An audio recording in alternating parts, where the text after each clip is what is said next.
tema dessa aula será crises epiléticas. Nessa primeira parte da aula, eu vou falar sobre a definição, classificação e avaliação inicial das crises. Crise epilética é a ocorrência transitória de sinais ou sintomas decorrentes de uma atividade neuronal anormal, síncrona ou excessiva do cérebro. Os impulsos nervosos eles são em torno de 80 impulsos por segundo. Na crise epilética existem mais de 500 impulsos por segundo. Os neurônios, ao invés de gerar apenas um potencial de ação, eles geram vários potenciais de ação. Então, esses grupos de potencial de ação gerados pelos neurônios é que vão se exteriorizar como uma crise epilética. Uma crise epilética é o evento, e epilepsia é a doença associada a crises que recorrem espontaneamente. A epilepsia ela se define pela presença de crises epiléticas, crises espontâneas. Porém, uma crise epilética ela pode ser provocada por alguma outra etiologia, que não epilepsia. E isso é chamado de uma crise circunstancial ou uma crise provocada. Então, as crises epiléticas elas podem ter várias etiologias. Elas podem ser manifestações das epilepsias, como a gente já falou. Elas podem ser também sintomas comuns de doenças neurológicas agudas, como uma meningoencefalite, traumatismo crânioencefálico ou uma doença cerebrovascular. E pode ser sintoma comum também de uma doença clínica, por anóxia, hipoglicemia, insuficiência renal, insuficiência hepática. Então, são alterações clínicas ou alterações de uma doença neurológica aguda que vão gerar uma crise epilética e essa é considerada uma crise circunstancial ou uma crise provocada. Já como manifestação da epilepsia, ela se caracteriza como uma crise espontânea. Quanto à fisiopatologia, podemos dizer que ocorre uma alteração na balança entre excitação, que é mediada pelo neurotransmissor glutamato, que é o principal neurotransmissor excitatório do sistema nervoso, e pela falta de inibição mediada pelo GABA, que é o neurotransmissor inibitório. Então, há um excesso de excitação e uma falta de inibição, levando a essa hiperexcitabilidade neuronal, descargas e aumento de potencial de ação, gerando as crises epiléticas.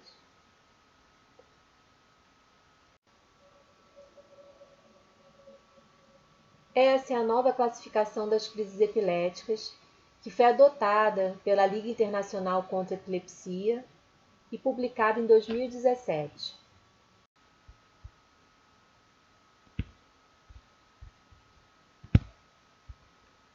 Em um esquema simples, as crises são divididas em crise de início focal, crise de início generalizado e início desconhecido.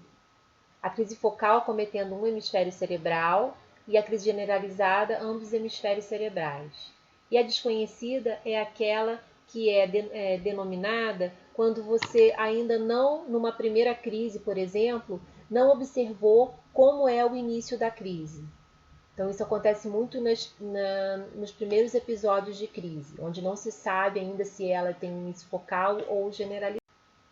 Então, uma crise focal são aquelas que se originam em redes neuronais limitadas a apenas um hemisfério cerebral, rede neuronal, né, de apenas um hemisfério cerebral, e pode acontecer de posteriormente haver um espraiamento desse potencial de ação e acometer o outro hemisfério, tornando então uma crise focal com generalização secundária.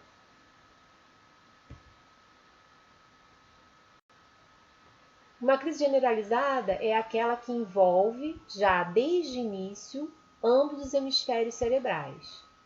Então, envolve redes neurais distribuídas bilateralmente.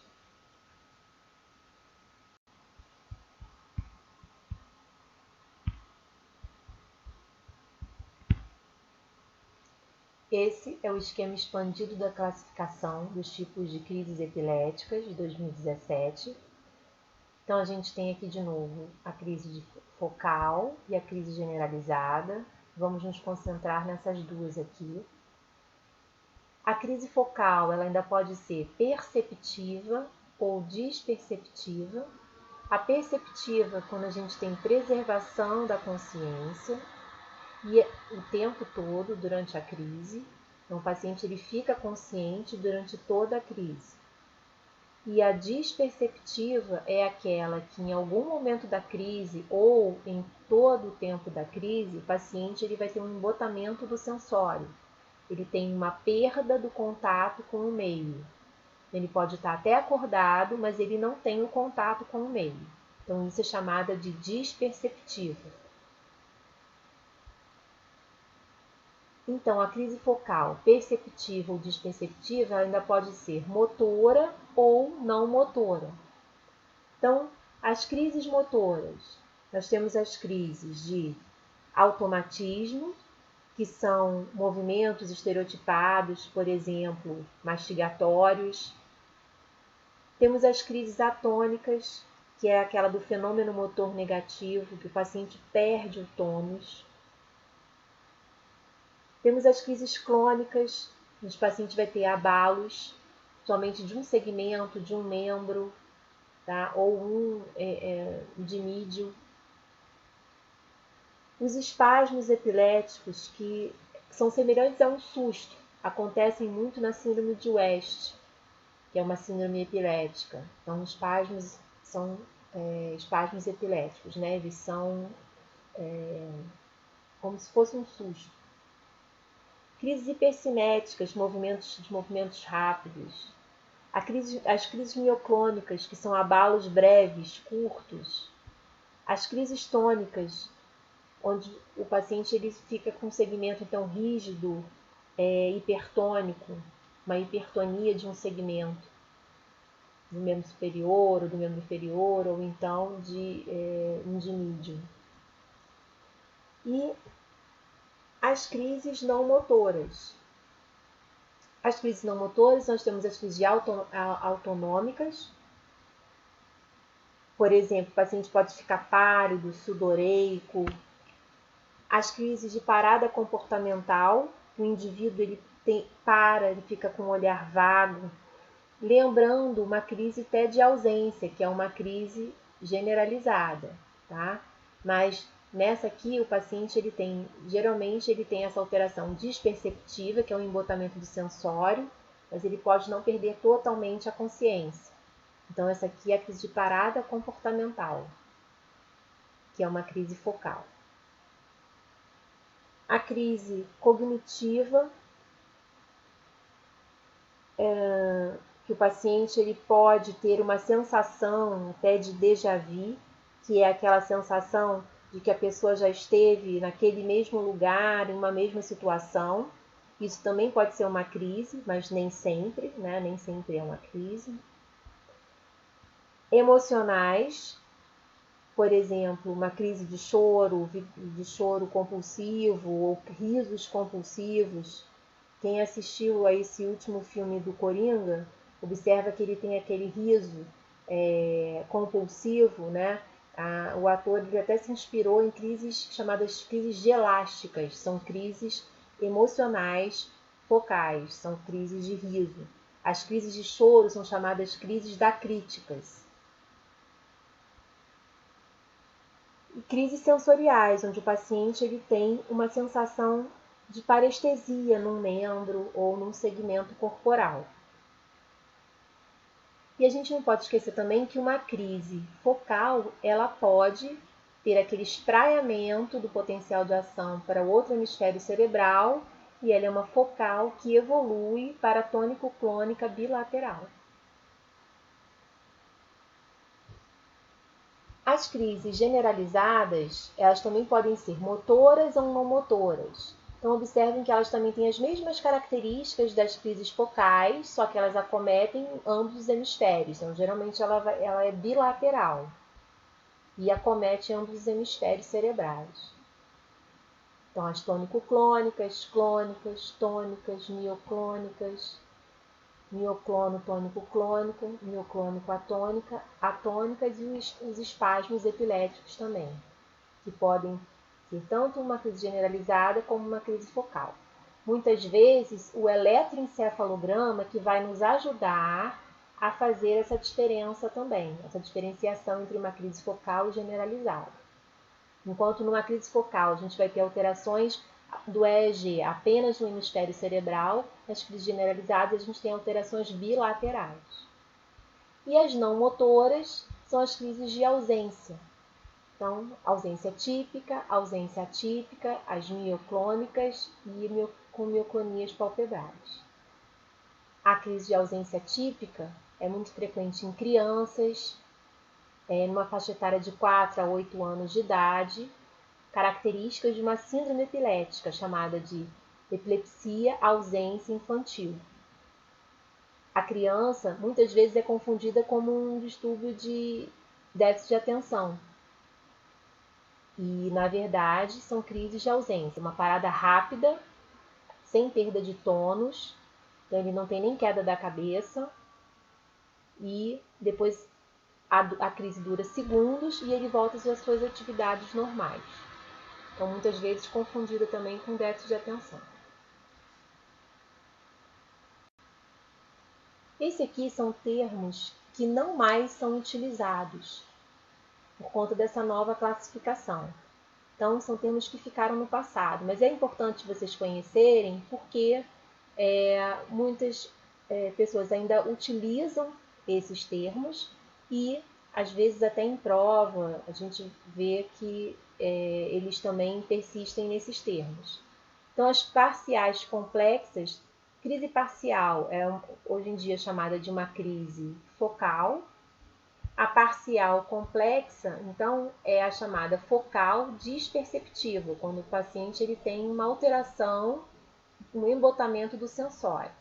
A parcial simples é hoje a focal perceptiva, onde o paciente ele tem a consciência mantida durante toda a crise. Parciais são as focais, descognitivas a gente chama de desperceptivo. E as tônico-clônicas secundariamente generalizadas, que hoje em dia a gente chama de crise de início focal, evoluindo para tônico-clônica bilateral.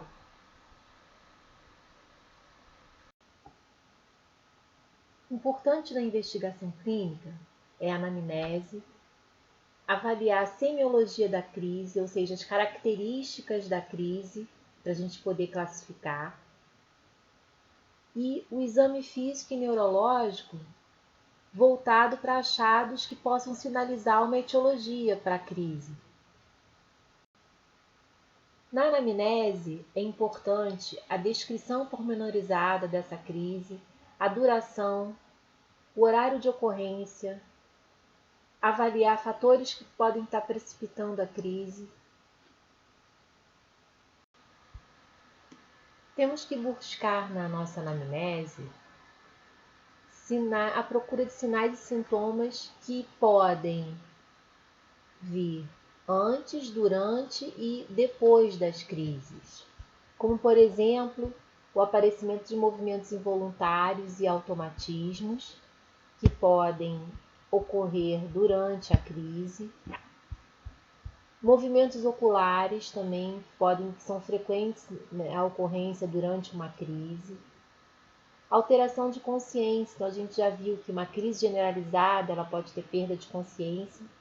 Na crise focal, ela pode ter preservação da consciência ou embotamento do sensório. Liberação esfincteriana, apneia, cianose, traumatismos, elas ocorrem muito nas crises generalizadas, principalmente na crise tônico-clônica generalizada, assim como a mordedura de língua, principalmente na parte lateral da língua. O paciente ele perde a consciência, mas ele tem inicialmente a fase tônica, ficando rígido e muitas vezes mordendo a língua, principalmente na lateral. A paralisia de Todd, que ocorre principalmente após uma crise focal motora, por exemplo, uma crise clônica motora focal de membro superior ou de um dimídio, e o paciente depois ele pode apresentar um quadro de diminuição de força, uma hemiparesia ou uma paresia do segmento onde ocorreu a crise focal. E essa alteração ela é transitória e o paciente volta ao normal em algumas horas. Então, em menos de 24 horas, isso retorna ao normal, chamada de paralisia de Todd. Apatia, distúrbios de linguagem, distúrbios do humor, que podem acontecer até preceder, né, uma crise. Cefaleia, que pode acontecer depois de uma crise, principalmente uma crise generalizada, tônico-clônica ou nas crises generalizadas. A queda, nas crises generalizadas também, que são mais frequentes, na crise atônica, na tônico-clônica. E mudança de comportamento, que também pode acontecer antes ou depois das crises.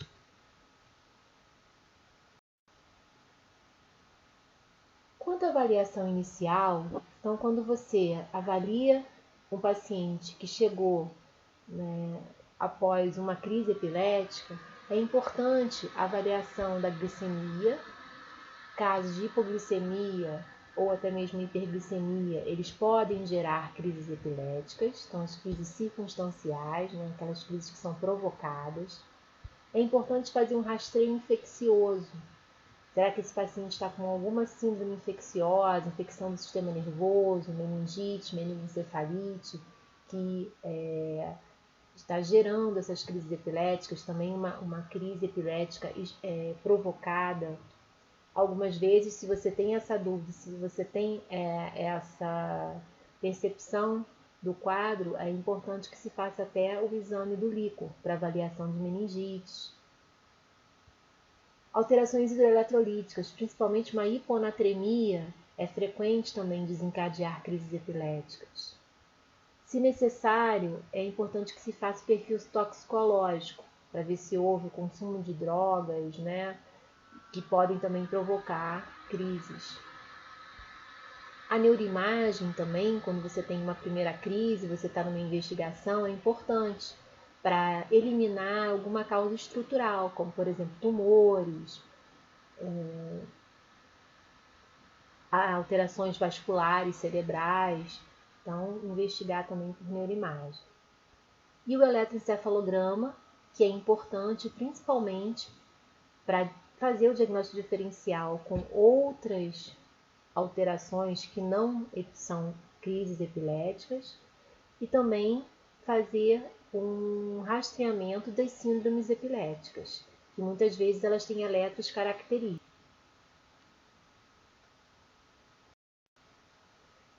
Então, o EEG ele é um exame que analisa a atividade elétrica cerebral espontânea, captada através da utilização de eletrodos aqui no scalp.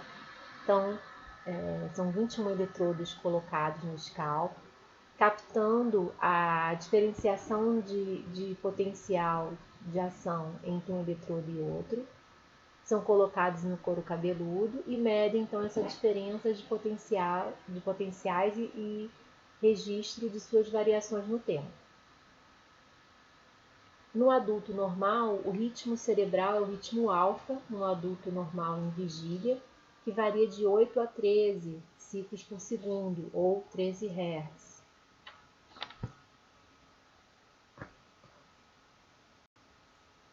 Então, existem algumas patologias que podem se confundir com uma crise epilética, como por exemplo as síncopes.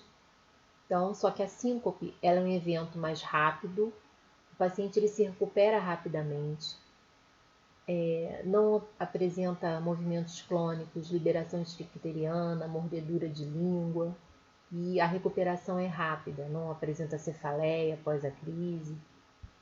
Pseudocrise acontece em pacientes psiquiátricos, o paciente ele pode falar durante a crise, chorar durante a crise, fazer movimentos mais bruscos, movimentos pélvicos. A migrânia, principalmente na fase de aura da migrânia, o paciente ele pode ter uma sensação, uma alteração de parestesias no membro, em marcha, que pode se confundir com uma crise parcial sensitiva.